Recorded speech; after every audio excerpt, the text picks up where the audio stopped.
Welcome back to another episode of Vitals and Voices, where we explore the issues shaping healthcare today and the solutions that will define healthcare tomorrow. One story, one solution, one voice at a time.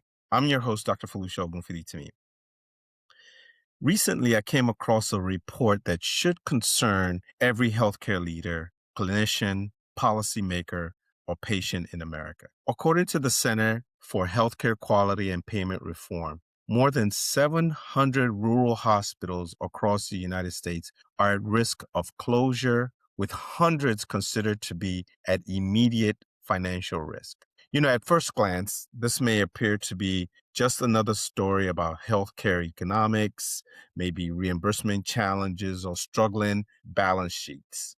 I promise you it is not. This is a story about people. It's a story about communities. And perhaps most importantly, it's a story about access to care, something we've talked a lot about on Vitals and Voices. Because when a hospital closes, healthcare doesn't just disappear. It simply moves farther away from the people who need it most. When most people think of a hospital, they picture a building, a collection of beds, operating or theater rooms, medical equipment, clinicians moving quickly down the hallways. But truthfully, in many rural communities, the hospital represents something much larger. It's often the largest employer in town. It serves as an economic engine for the local community, and it attracts businesses and families. It also provides a sense of security for residents who may know that emergency care is available when they need it. The local hospital is where babies are born, where emergencies are treated, where families gather during life's most difficult moments, and where hope is often restored.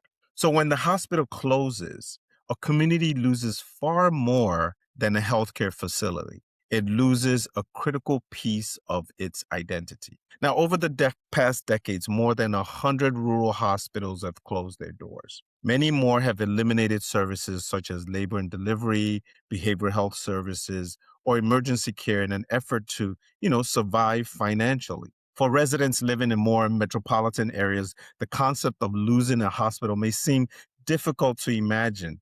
Another facility is often just a few miles away. However, for rural communities, closure may mean traveling 30, 50, or even 100 miles to receive basic emergency care. Imagine experiencing chest pain and knowing the nearest emergency department is over an hour away. Imagine a pregnant mother in labor facing a lengthy drive to the nearest delivery unit. Imagine a stroke patient losing precious minutes while traveling to receive treatment. These scenarios are not hypothetical. For many Americans, these are becoming a reality in their lives. So why are hospitals struggling? The reasons are relatively complex. Rural hospitals often serve older populations with higher rates of chronic disease. Many communities face workforce shortages, and we've talked a lot about this on Vitals and Voices, making it difficult to recruit physicians, advanced practice providers, nurses, and other healthcare professionals. Patient volumes are lower than those found in urban hospitals, limiting opportunities offset by operational expenses. But at the same time, cost continues to rise. Staffing costs, technological investments, regulatory requirements, and infrastructure needs place tremendous pressure on already fragile organizations. The challenge is not necessarily that rural hospitals provide poor care. The challenge is that the economics of healthcare frequently reward volume, while rural healthcare depends on access. And they're not always, the same thing. As healthcare leaders, we must begin asking a difficult but necessary questions. Are we paying for healthcare access? Are we only paying for healthcare volume? The answer to the question may determine the future of rural healthcare in America. Hospital closures are often discussed in financial terms like margins and reimbursement rates, operating losses, debt. But the true cost extends far beyond a spreadsheet. When healthcare services move farther away, patients delay care. Preventative services decline, chronic diseases worsen, emergency care becomes more difficult to access, communities lose jobs, economic growth slows, recruitment of teachers, businesses, employers become more challenging because no one wants to come into a community that does not have, healthcare services available to them. And subsequently, that drives down the population. The ripple effect extends throughout the entire community. Healthcare access is not merely a medical issue, it's an economic issue, a workforce issue, a public health issue, and ultimately, a quality of life issue. Now, we've talked about the workforce challenges a lot. One of the most significant obstacles facing rural healthcare today is workforce availability. Simply put, there are not enough healthcare professionals willing or able to practice in every community that needs them. For decades, healthcare organizations have struggled to recruit clinicians into rural settings. This challenge is unlikely to improve without innovative solutions. The traditional physician-only workforce model is not sufficient to meet the growing needs of rural America. I think we all know that, and we've come to kind of talk a lot about that. The future of healthcare delivery must embrace team-based care, and that includes physicians, PAs, nurse practitioners, nurses, pharmacists, behavioral health professionals, therapists, and many others working to improve access and outcomes. And this is not just about titles, it's about patients, and as I've often said, no titles, just outcomes. Throughout my career, I've witnessed the tremendous impact of advanced practice providers and their role that they can play in expanding healthcare access. Physician associates, nurse practitioners have become essential members of the healthcare teams across the country. In many rural communities, they are the primary access point for healthcare services. They provide preventative care, they manage chronic conditions, they support specialty services, participate in emergency care, and help health systems extend limited resources farther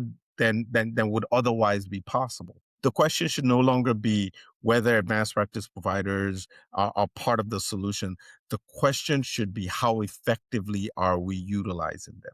Healthcare organizations seeking to improve access must focus on optimizing the entire care team. Patients benefit when every member of the team practices at the top of their education, training, and experience, something that we have continued to advocate for on this platform.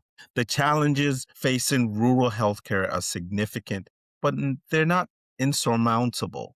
Solutions exist. Payment models that recognize the value of maintaining access, expanded telehealth services, and we saw some of that during the COVID years. Investment in workforce development, being able to ensure that the pipelines of healthcare providers are well established. And then embracing team care models, optimization of advanced practice providers, rural training programs and incentives, incentivizing providers to want to go into rural settings, innovative partnerships between health systems and communities. I can't stress that enough. And then technology and artificial intelligence may also kind of play an increasing role in helping rural providers manage the growing patient demands while reducing administrative burden.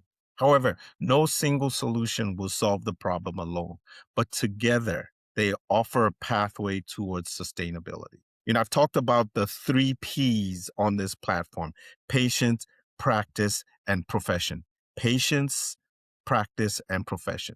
Whenever I evaluate a healthcare challenge, I return to that framework that has really guided my professional life. When we're talking about patients, every healthcare decision should begin with the patient. Will this improve access? Will outcomes improve? Will care become more equitable? And then when we're talking about the practice, healthcare organizations must be financially sustainable. Workforce models must be effective. Care delivery must evolve to meet changing community needs. And then profession, healthcare professionals must continue to develop innovative approaches to care delivery. Leadership matters. Advocacy matters. Workforce development matters. The future of healthcare depends upon our willingness to adapt. So as I wrap this up, and as we consider the future of rural healthcare, I leave you with a simple question. What is a hospital worth? Is it simply a building? Is it just a balance sheet? Is it a collection of beds? Or is this something far more valuable? For many communities, a hospital represents security, opportunity, stability, hope. The challenge before us is not simply preserving hospitals. The challenge is preserving access to care for millions of Americans who depend upon them. And because healthcare should never be determined by geography, and access should never depend on a zip code, the future of rural healthcare will not be defined by what we say, it will be defined by what we do. And the time to act is now.